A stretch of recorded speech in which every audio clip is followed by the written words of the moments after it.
Liverpool fan in Japan. Hello YouTube, Liverpool fan in Japan here, the Miyazaki man, Sai. Great news this week. Apart from the fact that Manchester City dropped points, Arsenal dropped points, and Chelsea look to be our nearest title contenders, but I don't trust them with that defence and Robert Sanchez in goal. Looks like there's been movement on the contract renewals. Mo Salah has been offered a new contract, so he can no longer come out and say Liverpool have yet to approach me. It's December already. I'm more out than in, even though it's probably true to some extent. But there's a lot of grey mixed in the white and the black here. And what I'm talking about is they would have been in discussions since the start of the transfer window. In fact, during the whole season, through intermediaries, they would have proposed the offer. Salah's team, Trent's team, Van Dijk's team would have said their stance, what they're interested in, and Liverpool wouldn't even begin proceedings unless there was some intimation by these boys that they'd be interested in staying. And Salah, with the noise he's been making, obviously wants to stay at Liverpool. Van Dijk, Liverpool's captain, the Colossus, Rolls-Royce total class, he is begging to stay. Trent Alexander-Arnold as well, there's news coming out that he doesn't want to entertain a Real Madrid offer until really there comes a point where Liverpool cannot meet his demands. What are those demands? Yet to be seen. But let's go back to Mo Salah, Egyptian king, running down the wing, running down the river now, because this guy's abs, he is ripped. He's a beast. He's a physical menace with the aerodynamic hair as well, Arne slot style, up the shiny one. He has transformed himself. He evolved into Mo Salah version 2. What do I mean? Similar to Lionel Messi, as the pace is declining, he's brought out more of the playmaking skills, more of the game intelligence, sitting in the pocket in the right positions, facilitating the team to win in the game-winning scenarios. Mo Salah in the half space has always been a game-winning scenario. He can no longer go around the outside, but doesn't need to, because his game intelligence, the Trivela pass, the ability to time his run into the box, turn on the sixpence and fire it home. He doesn't need that cracking rocket shot against Chelsea with the Buddha pose anymore. All he needs to do is help Liverpool get the ball in the back of the net by hook or by crook, by himself or by his teammates. It's great that Lucho Diaz is plugging in, Gakpo's plugging in, even Darwin Núñez on the odd occasion. Is it 2? Jota with 2. Everyone's plugging in the goals, and I love it. McAllister's hit the post with these past play shots, the R2 Pro Evolution Soccer shot. That's all we need. Game in hand. We've got Girona next. If we can beat Girona, we can play pretty strong, by the way, because McAllister is going to miss this game and miss the next game as well. Is it against Fulham? I think it's against Fulham at home, which is a nice nice one to come back to as well, even though Fulham frustrated Arsenal. This is looking like a good season, a good run of fixtures for Arne slot, because of the fact that once we have cemented ourselves in top 8 in Champions League and guaranteed ourselves next round of fixtures without having to play the extra 2-legged tie, we can even bring the wee man Jay Spearing out of international, local, domestic retirement. We brought him on against Real Madrid when we were 4-0 up. Jay Spearing to make his re-debut in the Champions League alongside Wataru Endo. What a feisty, competitive terrier-like duo there. That would be good fun. I digress just a little bit. Ornstein, right, has said the discussions have taken place. It looks like we are going to give Mo Salah what he wants. Whether he's signed it or not, we don't know. But just in time for Christmas, wouldn't it be something to see opening the Christmas presents, as well as the Liverpool Fan in Japan members, YouTube channel members, who I'm dedicating a Christmas card box of hamper of goodies. Melty Kiss, chocolates, Melty Kiss, delightful, Countryman biscuits, all the good stuff coming to you guys very, very soon. I'm going to show you the picture once it's done. Handwritten message as well. Thank you for supporting the channel. Orne. We got this product called miso, right? Miso is this kind of fermented soybean paste. It's an acquired taste, right? Miso is of that kind of tofu, it's fermented tofu stuff. But when I saw Orne's post around Salah extending, I couldn't help it. Miso Orne. Miso Orne. Just digressing just a little bit. What can I say? No script here. Going with flow. I think Mo Salah will stay. I always said Mo Salah will stay. I said Virgil van Dijk will stay as well. He's captain. He's led by example. He's having his finest season. This might be peak Van Dijk, even though he's lost a yard of pace. He's evolved other areas of running through the lines, the passing through the lines, the tackling, the front-footed defensive menace. Even though on the turn, a little bit suspect, he doesn't want to blow his knee out. He still complements every defender in our squad. Konate, Gomez, Konsa, and makes them a better player. Robbo's still solid on the left. Tsimikas is solid on the left next to Van Dijk as well. He's a leader in the changing room, in the tunnel as well, G'ing up the boys. Even though Trent and Robertson said that Hendo's leadership was top tier, you got to say that Van Dijk's getting there as well. He's captain of the international team, so there's that going for him as well. Van Dijk can operate at the highest level for the next 2 years. There's been rumours around a 1-year contract with a 1-year possible extension, but I don't think Liverpool operate that way. They know Van Dijk's good for now, at least another 2 years, because he doesn't really really need his pace, even though it's a get out of jail card, and it helps him out and it makes him that upper echelon, that top tier with, you know, the likes of John Terry, unfortunately Rio Ferdinand, Sergio Ramos, Baresi, Beckenbauer, all those lads, Alessandro Nesta. However, Van Dijk, with average pace, is still a menace. And next to Ibu Konate, who's phenomenally quick, right? Them two together, there is no weakness. You can't get past Konate, has no weakness, and Van Dijk is the better of the two, and that's saying something, right? Van Dijk elevates Konate to the upper echelons, and Konate can carry Van Dijk in the upper echelons even when he's reaching 34, 35 years of age. So that's all well and done. Mo Salah shows no sign of regressing, even though his pace is declining slightly. He's still got that acceleration, that burst of pace, but that game intelligence. His strongest facet has always been his off-the-ball movement. Now, there's talks of a 2-year contract for Mo Salah, and I'd be happy with that. 2 years of peak prime Mo Salah, and if he wants to go on a free afterwards, get his dollar bill in Saudi Arabia or try a different league, then that's all well and good, because he would have broken every record. He would have overtaken Frank Lampard's goal tally. Probably can't catch Shearer. No one can catch Shearer. My goodness, that goal tally. But yes, Mo Salah can cement his legacy in the Premier League. He's already cemented himself as the best right wing in the league. Now, there's an argument, Neve and other people in Sky Sports, Saturday Social, 4-4-2, Beckham. No, Mo Salah is better than Beckham in a 4-4-2 in the right mid slot as well, for the fact that Ryan Giggs is better than Beckham in terms of legacy, and he's a left-sided left midfielder, up and down with creativity. Mo Salah outscores Giggs, and he's more skillful, and he playmakes as well, but Giggs is a quality player, and he's done it on a big occasion. But for longevity, Salah and Giggs are equal. Left-sided Giggs, right-sided Salah in a 4-4-2 is better than Beckham on the right side. There, I said it. Mo Salah, right wing or right mid, will be an all-time great in the Premier League, world-class, and his numbers done it season upon season. He's having a great first season syndrome ever in history of football, because people said he was a one-season wonder, and people who said Arnold would be sacked by Christmas. My goodness, we are up there in upper echelons alone, looking down on the rest of the league, looking down on the rest of Europe, because we're there on merit on our own, and Mo Salah is our main man, which is why every other person who scores is a nice thing to have, whether it's Nunes, Gakpo, Lucho Diaz, Szoboszlai, McAllister, everyone chipping in with the goals. But Salah, once again, has the team set up for him, and it's set up to break all records. And why would he want to leave a good thing? We need Salah. Salah needs us to break the records. It's a match made in perfect Egyptian heaven, and I'm sure he'll sign. His former international teammate as well said Salah has got the seasons that he's wanted, got the money that he's wanted. Well played, my man, and playing well on the pitch, that's all that counts. People are panicking around the fact that in January, everyone can sign a pre-contract agreement, but I'm going to tell you, in reality, they will know what Real Madrid will offer them. They'll know what PSG will offer, what the big boys, what Saudi Arabia will offer them. The agents will have known the figures and finances for the longest of times already. January is only the time when you can officially confirm, put pen to paper, and make it done and dusted. But even when it's done and dusted, it's not truly done and dusted, because look at John Obi Mikel signing a contract with Man United and ending up at Chelsea with compensation to Manchester United as well. So ultimately, January is a non-factor. Or these negotiations would have been done by Richard Hughes and FSG and Michael Edwards behind the scenes. Less so FSG, because they're not interested in the day-to-day runnings. You hire people like Michael Edwards to be head of global football and Richard Hughes to run the day-to-day operations, and Richard Hughes in tandem with Arne will be running the operations, crunching the figures, and proposing the best possible deal that Liverpool can offer, but not the best deal straight away. Roughly the best deal that Liverpool can offer to Mo Salah, Van Dijk and Trent, knowing that there's a little bit of leeway here and a little bit of compromise on all sides to make sure that with the clauses, with the signing on bonus, with the loyalty fee and retention, with their metrics in terms of on-the-field performance and incentivizing goal performances, appearances, substitute appearances, assist bonuses, all this kind of thing, team of the year, Ballon d'Or winners, all the clauses, that they'll be remunerated fairly based on their performances and the overall winnings of Liverpool. Because if Liverpool win the Champions League, win the Premier League, win the Cups, even though Cups to a lesser extent, but Cups are still Cups, don't denigrate Cups, because they're very, very important for the winning mentality and for the second string to perform week in, week out in training to elevate the tiers of the first 11, because that's who you're going to compete against in training. I'm so optimistic now that all three of them will sign.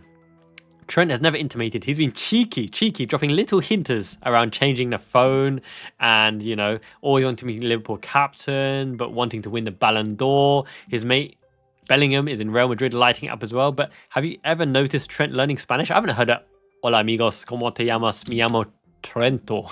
I've never heard any of that, you know, Spanish patatas fritas, un plato de patatas fritas kind of thing from his mouth. So He's well grounded. He's performing well. He made a difference when he came on against Newcastle. 2 assists straight away. World-class potential. Imagine you have Trent and Conor Bradley rotating, even though Trent won't want to rotate, but that class, that amount of quality in depth in the layers of the Liverpool squad, right? And Mo Salah can't be replaced even with a Harvey Elliott, with a Chiesa. Who else do you want to put on a right wing, right? Similarly, Leroy Sané's contract expiring. He'd be an attractive alternative to Salah, but he's not Salah level. Neither is Takefusa Kubo. Neither is Jared Bowen, even though they'd be good in terms of the profile attribute fit of a right winger with left foot who can score, who can play make between the lines as well. You're going to need to share the love throughout the rest of the team and create a system that gets more out of Lucho Diaz, out of Darwin Núñez, out of Cody Gakpo to get him to goal scoring positions, because we've been reliant on Salah churning out the numbers season upon season for good reason, because he's never injured. He's reliable.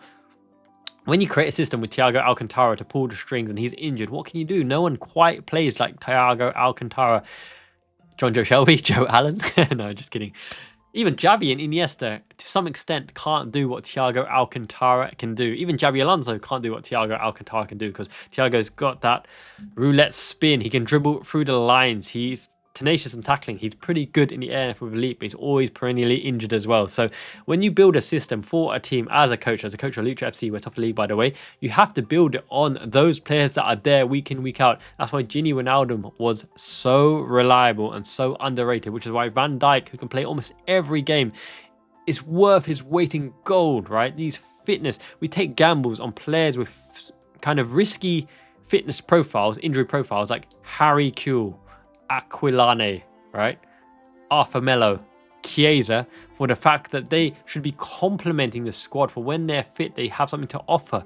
Your key core of the squad has to be that 11 that can stay on the pitch when you got Mane, Firmino and Salah. Alisson Becker is a bit flaky these days. Joel Matip was a bit flaky in terms of injury profile, right? Trent Alexander-Arnold gets niggles every now and again. Robertson in the latter years is getting niggles every now and again. Henderson too was out for prolonged periods of time. So when you have your Wijnaldum, your Salah, your Firmino, even Curtis Jones is starting to overcome that injury spell. Szoboszlai was out for a little bit. McAllister doesn't seem to be getting injured much. Touch wood, suspended for 2 games. No Girona, no Fulham. But we can cope without him. You need fitness. You need the players on the pitch, that spine, that core of the team that carry you week in, week out. Fabinho, massively underrated. He was a constant presence and we missed him when he was out as well.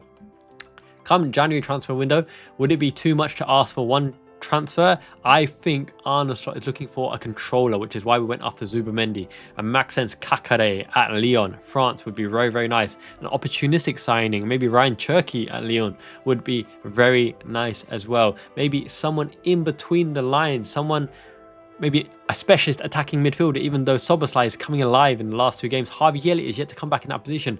Arne Slot mentioned it himself. The players are coming back to fitness in January when you want the transfers. The players are fit again, and then you have the whole squad. I'd rather have the whole squad fit than sign anybody, because the squad has proven we are top on merit.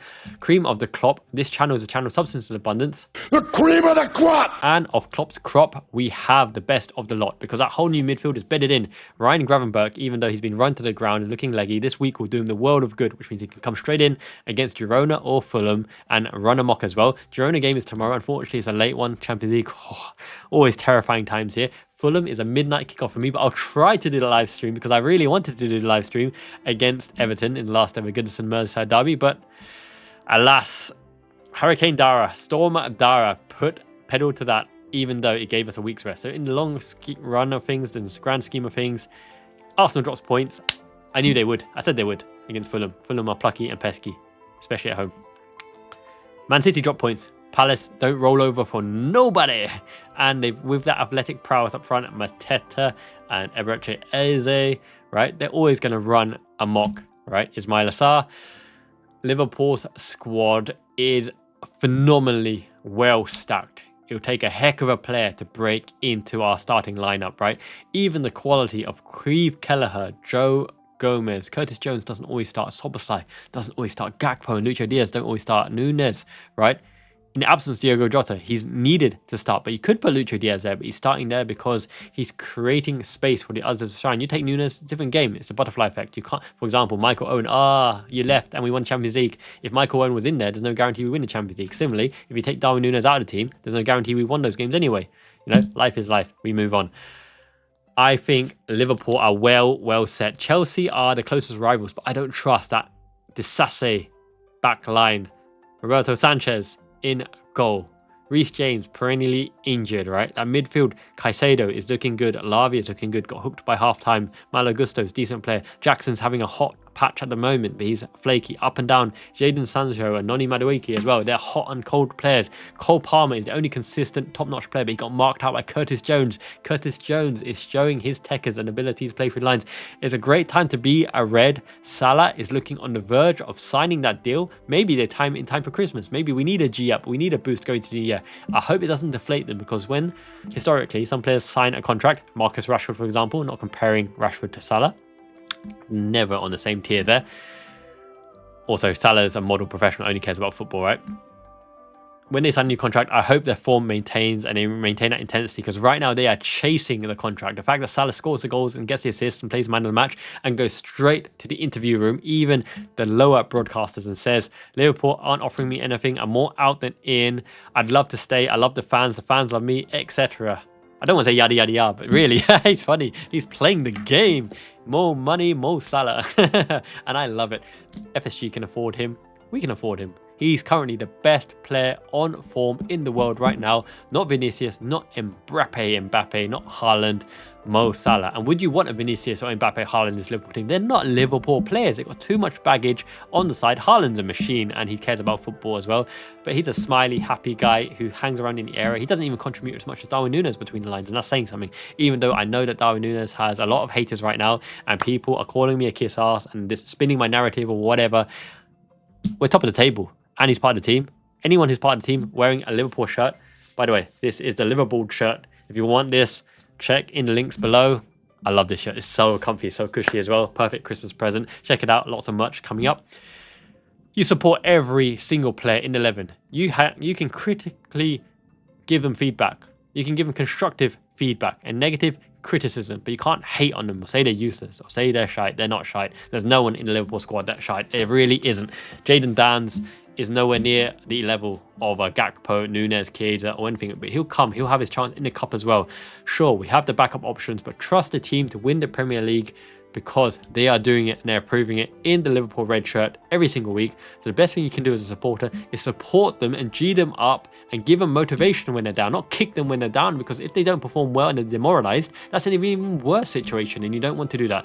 You can say he's out, this is the last season, out at the end of the window. That's completely fine. That might be completely fair. Slot might agree with you. He might not, but currently Slot is playing Núñez. So support the man. Similarly to Wataru Endo, he's a closer, a destroyer. Slot has identified that the destroyer is there to close out the match. Fair enough. You want a ball carrier on the laterals? Completely fine. But when Endo comes on, we've banked the 3 points home. So maybe he continues that role and helps us get through the cup fixtures. Nothing wrong with that. We absolutely adore Takumi Minamino for being our cup hero, our cult hero. Nothing wrong whatsoever. Endo's first season, fantastic. Second season, he might win the Premier League. Is there anything wrong with that? Not that I can see. So, great time to be a Red. Optimistic positivity. Or the other fan bases, Manchester City. Those 115 charges are hanging over their head and hanging heavy on Pep Guardiola.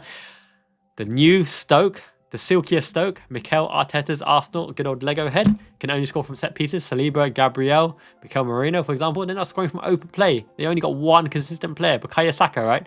Havertz isn't going to score you many goals. Neither is Gabriel Jesus. Martinelli's hot, flaky and cold and was offside. He never should have been offside.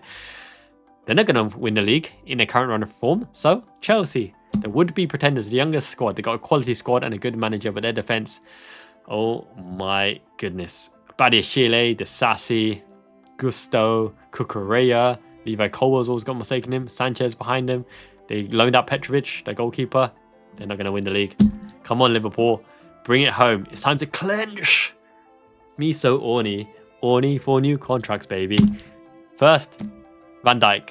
Sign. Then Salah sign. And they'll open a big Christmas box where Alexander Arnold's whole family will come out and say they've all signed new contracts. Why not? My initial guess, 2 years for Mo Salah, 2 years for Van Dijk, third year contingent on performance, maybe at reduced wages. Trent Alexander-Arnold, the final one to sign, the final piece of the jigsaw. 4-year contract with an extra year on top of that. Put the rumours to bed. He's 26 years old, man. He's a senior member of the squad. He's older than Szoboszlai, older than Núñez, older than Conor Bradley, older than Gravenberch. Come on, Trent, vice captain. The captaincy is yours after Virgil van Dijk. Show us how it's done. Show us what you got. Those delicious balls are shining bright like a ball bell on a Christmas tree. How do you say it? Ball? Ball bell? Barbell? I trained some earlier today. Did squats. Don't miss my leg day. This shirt is top notch. Yeah, so that's all I wanted to say, really. I think all signings will be coming very, very soon. And if we get a Zuba or controller, a midfielder to back us up in defensive midfield position, in place of Gravenberch as an optional rotational option as a controller, lateral controller, not destroyer, because we've got a destroyer. We have another controller in Tyler Morton, but I don't know if Slot rates him that much or that highly contribute into a Premier League winning squad. He might be loaned out. So I would think that the highest agenda is a left back, a Kirkesh, for example, or Aït-Nouri, and a Zubimendi type player. It might be Angelo Stiller, for example. So let's see what happens. My mate Soccer Atos has sent me another 3 pieces of kit here. So I'm delighted to open this up and see what bad boys I got. I'm going to drop the link in the comment section. Let me know which of the 3 you think will renew the contract. Van Dijk, Salah and Trent I'm talking about. And in which order, right? And I will host another giveaway of delicious Melody Kit exclusive Choco goodies. These are delish, mighty, fine. This pack is all mine, but I'll send one your ways as well. Which order will they renew? And who will renew first? Okay, which one do I want to open? It's winter season here, so look at this. This looks like a windbreaker trackie. Men's style color M size LFC. Live bird on the chest. This is the one I'm going to choose. Thank you so much, Soccer Atos. If you want quality, value, great priced goodies with free international shipping, use my code LFCJAP. LFC capital, J capital, AP, lowercase, on his site for free international shipping and 10% off. Oh my goodness, exactly what I need. I am building up my stamina for the cardio, for the running intensity. I'm going to open this up. Nike, just do it. Impossible is nothing, especially if you get some kit from Soccer Atos. I mean, that stuff is great. I love the Japanese collaborations. Definitely worth checking out. Collaboration between Soccer Atos and Miyazaki Man, Liverpool fan in Japan's Live Bold. The Bold. Battle of the Bolds, we struck gold. Let's give this a go. I can tell this is already lush and comfy. I'm going to be running the streets of Miyazaki like a madman because I need to get me that 6-pack in the new season. Luigi FC, top of the league. My 10-minute cameo appearances like Wataru Endo. Although I'll play in the pocket. I'll play top of the diamond. Keep rolling, rolling, rolling. That's Limp Bizkit. That's back in the day, innit? That's like 2000s. Undertaker's theme. Alrighty. Thank you, Soccer Atos, for sponsoring this video. Super appreciated. The best way to support this channel is for YouTube membership. It's like £2.50 a month, cheaper than a cheeky cheeseburger from Mackie D's. And I want that triple. It's not even a Whopper. It's a triple Big Mac. Because I didn't like Big Macs back in the UK. I don't know. Something about it felt a little bit artificial. But in Japan, oh, don't know if it's the oil they use or whatever, but it's actually pretty good. And triple me, my little daughter. Free stacks. I need that protein, baby. So yeah, thank you for joining the YouTube membership. Latest member Michael Chin upgraded to the LFIJ members. You are going to get my dedicated Christmas card handwritten to you. Thank you so much for supporting the channel. Means the world to me. All the members videos coming out very shortly as well. Until next time, Miyazaki Man, Ichiban, it means the best. You guys are the best. Building up to Christmas time now. Time to join the Liverpool membership. LFIJ members and above, you'll get that Christmas hamper sent to you. And thank you to all the other members as well. Until next time, Janet means peace. Play my music. Liverpool fan in Japan.